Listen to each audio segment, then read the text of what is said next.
alumni Aswaja, yuk bangkit yuk, bangun ya, sebarkan pemahaman kita di media sosial ya, beri pemahaman kepada masyarakat awam.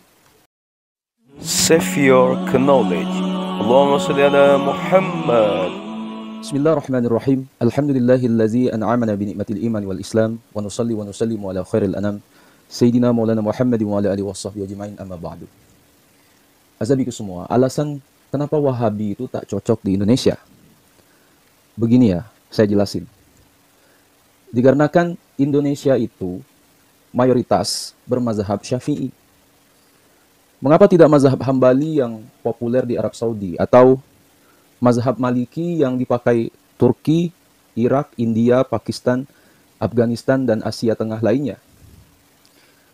Makanya kita perlu baca sejarah awal mula kehadiran Islam di Indonesia itu sendiri.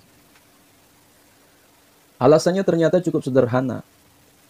Eksistensi mazhab Syafi'i di Indonesia dipengaruhi oleh sejarah awal mula Islam masuk ke Indonesia yang dibawa para ulama bermazhab Syafi'i. Merekalah yang pertama kali menyebarkan Islam dan mengajarkan mazhab yang didirikan oleh Imam Muhammad bin Idris Syafi'i yang wafat pada tahun 204 Hijriah di Mesir. Puncaknya pada abad ke-15 hingga abad ke-17. Mereka ini sufi ya, dalam fikih bermazhab Syafi'i dan dalam akidah mengikuti Imam Abu Hasan Asy'ari. Ulama-ulama bermazhab Syafi'iyah menyebarkan Islam melalui berbagai jalur ya pada waktu itu, seperti kerajaan, kesenian, pendidikan, yang dimana menyesuaikan dengan kultur dan budaya Indonesia. Ya. Hal inilah yang menyebabkan Islam melekat dan mengakar pada kehidupan masyarakat Muslim Indonesia. Keberadaan mazhab ini juga berpengaruh terhadap keputusan hukum Islam di Indonesia. Azabiku semua, ada banyak tokoh ulama Nusantara yang ikut menyebarkan mazhab Syafi'i di Indonesia. Para ulama ini pernah berguru ya kepada Sayyid Ahmad Zaini Dahlan, Mufti Agung mazhab Syafi'i di Mekah ya, pada masa Utsmaniyah. Ya. Beliau lahir di Mekah pada tahun 1232 Hijriah. Ya, contohnya seperti Syekh Nawawi Al-Bantani, kemudian Syekh Abu Bakar Syato Ad-Dimyati, kemudian Syekhana Khalil Bangkalan, kemudian Syekh Ahmad Khatib Al-Minangkabawi, dan juga seperti Syekh Tubagus Ahmad Bakri As-Sampuri, masih banyak yang lainnya, sahabatku semua. Para ulama Nusantara ini berhulu pada beliau dan menganut mazhab Syafi'i. Ya, berakidahkan Asy'ari dan bertasawuf. Ya. Dalam kiprahnya, mereka mengajarkan Islam dan fikih Syafi'iyah di tengah kaum muslim, terutama terkhususnya itu di Pulau Jawa. Untuk diketahui, ya, mazhab ya, bermakna sebagai thariqah atau jalan untuk memahami kitab Allah, itu Al-Quran dan Sunnah Rasulullah SAW. Ya. Untuk belajar ilmu fikih dan syariat, seorang muslim harus merujuk kepada 4 imam mazhab. Ya, dalam Ahlus Sunnah wal Jamaah tidak bisa akal-akal kita sendiri. Ya, yaitu Imam Abu Hanifah, yaitu mazhab Hanafi, Imam Malik, mazhab Maliki, Imam Muhammad bin Idris Asy-Syafi'i, yaitu mazhab Syafi'i, dan Imam Ahmad bin Hambal, ya, mazhab Hambali. Para imam mazhab ya, merupakan ulama-ulama yang paling alim dan mengerti ilmu fikih. Ya, ilmu fikih artinya pengetahuan tentang hukum-hukum syar'i, yaitu syariat Islam. Azabiku semua yang dimuliakan Allah. Ya, sebagai informasi yang mungkin belum kalian ketahui atau sudah mengetahui, itu sepeninggal Imam Malik, Mekah dan Madinah itu pernah didominasi oleh mazhab Imam Syafi'i, yang sebenarnya juga merupakan murid yang dikader Imam Malik. Namun luar biasanya, Imam Asy-Syafi'i mendirikan mazhab sendiri yang berbeda. Ya.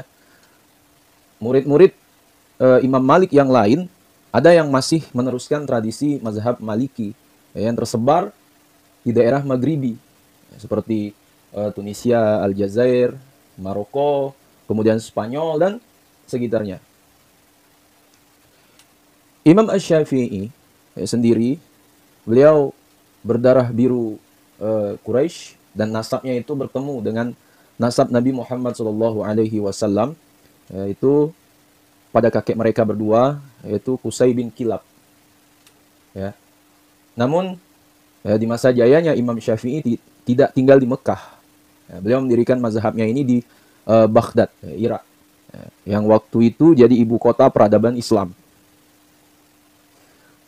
Murid-murid beliau banyak mengajarkan mazhabnya di Mekah dan Madinah. Ya, bahkan banyak yang menjadi imam di kedua masjid suci umat Islam. Contohnya misalnya Imam Al-Juwaini yang digelari Imamul Haramain, ya, imam dari dua negeri haram Mekah dan Madinah, ya, sehingga sepanjang masa Mekah itu dikenal sebagai negeri yang ramah kepada semua mazhab. Ya. Meski ashabiku semua mazhab Syafi'i mendominasi, namun tiga mazhab lainnya tetap eksis dan diberi ruang. Baik itu mazhab Hanafi, Maliki, dan Hambali. Ya. Coba kita perhatikan dulu Kiai Haji Hashim Asy'ari, pendiri NU itu belajar fikih mazhab Syafi'i di Mekah.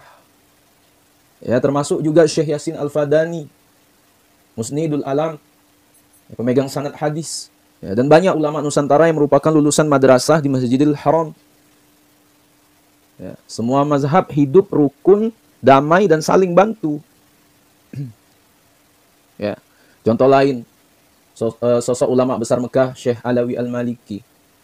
Ya, sesuai namanya, beliau bermazhab Maliki. Namun ternyata beliau juga mengajar fikih kepada warga Indonesia yang bermazhab Syafi'i. Ya, beliau justru mengajar fikih mazhab Syafi'i. Ya, karena menguasai ilmu perbandingan mazhab. Ya, mau belajar fikih mazhab yang mana saja, ya, beliau punya ilmunya. Contoh Ustadz Abdul Somad pun seperti itu juga. Beliau belajar di Maroko, mazhab Maliki, tapi yang dibawa Syafi'i. Mazhab semua ada beberapa alasan yang menyebabkan mazhab Syafi'i ini mudah diterima, ya, dan cepat berkembang di Indonesia. Ya. Alasannya adalah yang pertama, mazhab Syafi'i itu boleh dibilang menggabungkan dua kekuatan mazhab Hanafi dan Maliki. Ya. Semacam edisi penyempurnaan dari produk sebelumnya. Yang kedua, mazhab Syafi'i paling banyak mengalami penyebaran di banyak negeri. Ya. Sehingga dimanapun, ya, dimanapun kita nyaris ketemu dengan mazhab Syafi'i. Ya, apalagi di Hadramaut. Ketiga, khusus di Indonesia dan beberapa negara lain, justru yang tersedia hanya mazhab Syafi'i. Malaysia, Indonesia. Ya. Keempat, literatur mazhab Syafi'i termasuk yang paling banyak ditulis sepanjang sejarah. Ya. Sehingga kita tidak akan kehabisan bahan rujukan. Benar kan?